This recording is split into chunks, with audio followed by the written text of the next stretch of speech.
Okay, so I'm splitting this video into two. So this is the sump section of the video.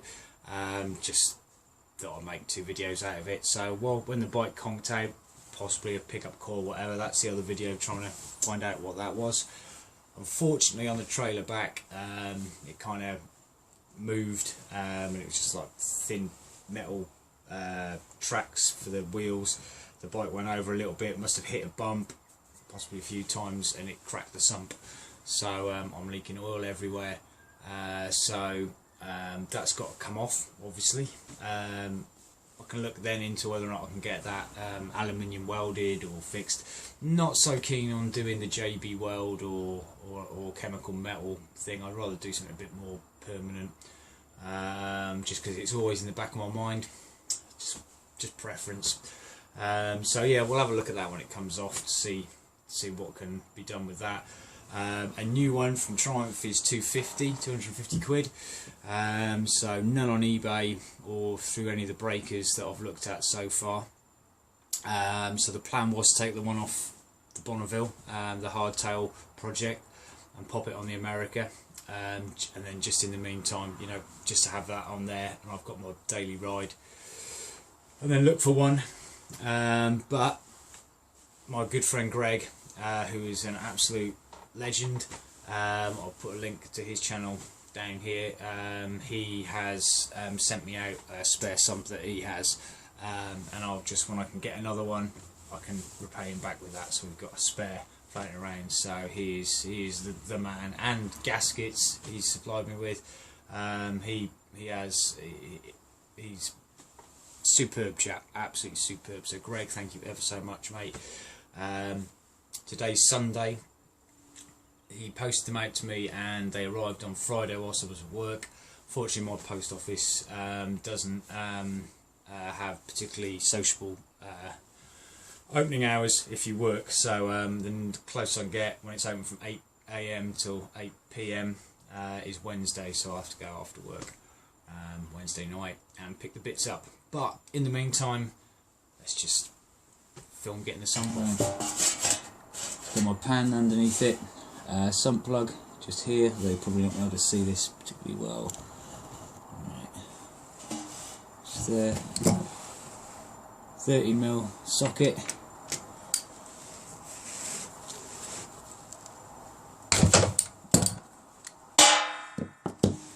And quite a lot of winter crud.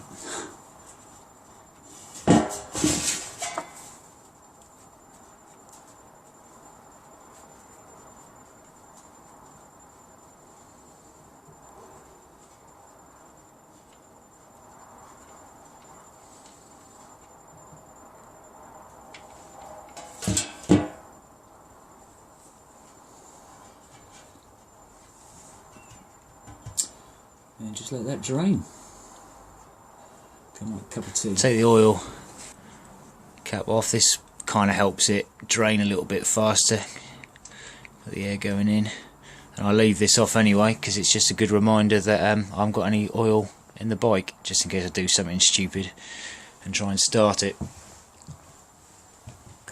And so while that's draining, just catching up anyone who hasn't seen this, but when the bike, whatever caused it to drop a cylinder and die, whether that's going to be the pickup coil, blah-de-da, whatever the reason, bike went on a trailer to get back, and some of the metal runners that the bike was sitting in, I think the bike moved to one side.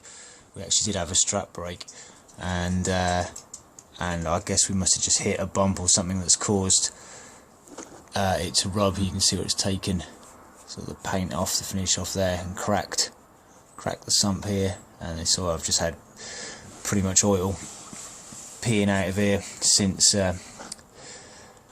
Tuesday. Right, so the oil's down to a little trickle out of the drain sump now. I'm going to get the filter off as well. Getting a little bit tight for space here. The bike's on a stand basically just so I can get the tray and everything underneath it. Could do it on the side stand, but this will work just as well. The whole sump's coming off, so there we go. But yeah, do forgive the filth. This is of course my daily hack, and we're just finishing up the winter. So it's a bit filthy.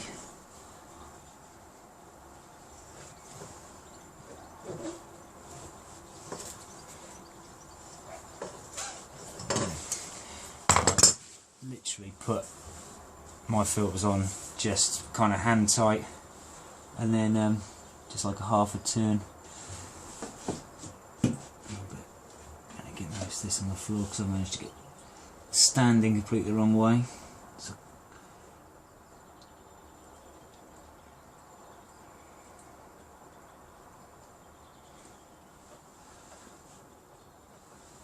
I can't see anything but my hand at the moment.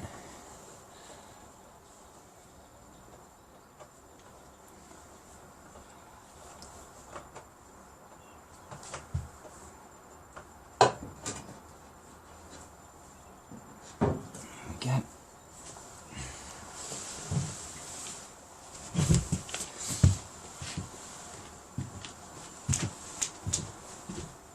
There we go, a little exploded view of what we're removing. So this piece here, the sump, and some quite handy torque settings for you there as well. So 25 Newton meters for the drain bolt. The bolts holding the sump to the bottom of the engine. 1, 2, 3, 4, 5, 6, 7, 8, 9, 10, 11, 12. Or I've already counted that. Anyway, 12 Newton meters for each one of those. You've got your oil filter. So yes, very handy.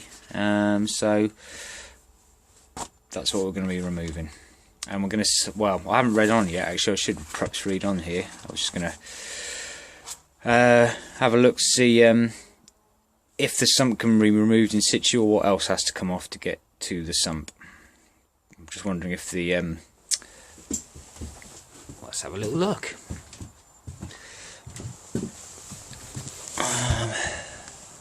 So, the sump's here. Wonder if these cradles, down tubes, going to have to come off. Probably only. I don't know. It's one of those tricky ones, isn't it? You have a look at it, and then.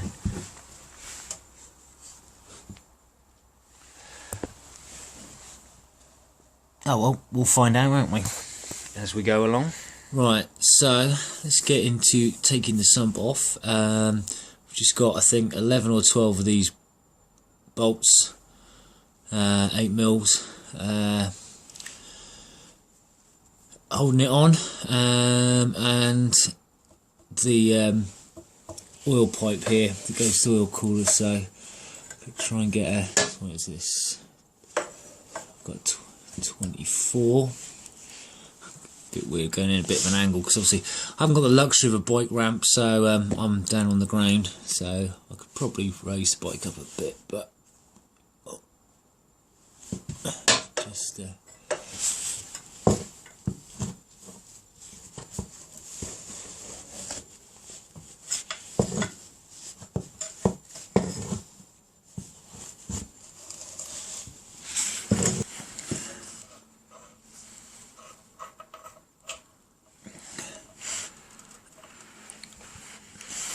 right, onto the actual sump bolts. Right then, so start getting these bolts off. I'm going to do them in a sort of a crisscross pattern, loosen them off just because it's a habit really, I suppose, you know, especially when you've got two flat surfaces. It's nice to loosen and especially rather tighten up so you get an even sort of when it's clamping together, it's an even bolting on there. You know, you're not doing like one side really tight and the other. Just the way I do things. But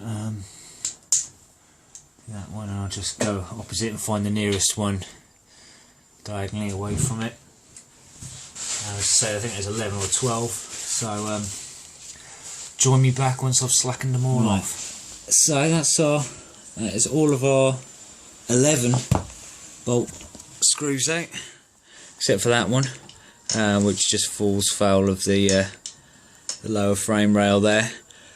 So I'm not entirely sure if I'm going to have to remove this yet, but there's nothing holding that on now, so I think just some gentle tapping with the rubber mallet, see if we can free this off.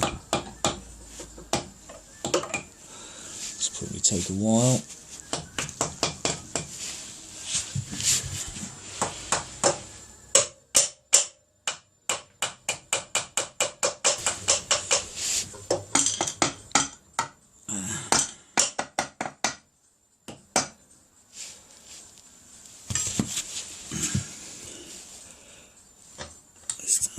There we are.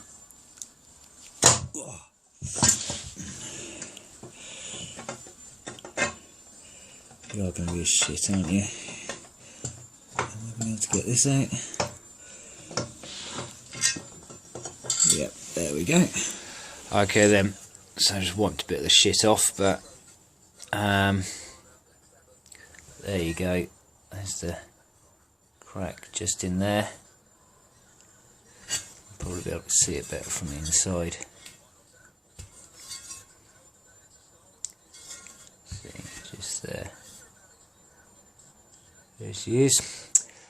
Pain in the arse, but yeah, no authority or whatsoever on the intricacies and the art of aluminium welding. So I'll have to make some tentative inquiries as to if this can be repaired. Yeah, don't know. That's what's 250 quid. Always away with these casings. We're gonna have to wait until Wednesday until I can pick up Greg's super parcel from the post office. Yeah, so that's the kind of the sump side. I wanted to get that done basically before I start working on what's wrong with the whether it's that pickup coil or whatever that is causing my running problem. I wanted to stop the oil leaking out all over the floor, so there we go. That's that little job sorted. So, well, half sorted. Get the other one on. Yeah. So there we go. There's the sump off at least. So just got to get a replacement now. As I said, I wanted to get the sump bit sorted out and off. Just had oil peeing out all over the garage floor, so it kind of had to happen. Drain it all off. I'll probably crack on now, but make it into a separate video of trying to find the original cause of the dropping the cylinder and ultimately dying. But yeah, so I'm filming all these. It's bit confusing because I'm filming kind of the sump, the diagnostic process of the dropping the cylinder, and a little bit of might be a little bit of XJ, because I've basically had to tidy things up and get that rolling so I can roll it out of here and back into the house whilst I'm spreading out and doing this. I want a bit of room. So yeah, who knows how these videos will go, but hopefully it should provide a little bit of content for the upcoming weeks. But yeah, right, that's the first half of the sump bit done, and join me on the next one when I will probably be looking at what's causing the electrical or the ignition circuit problems. Thanks for watching, take it easy.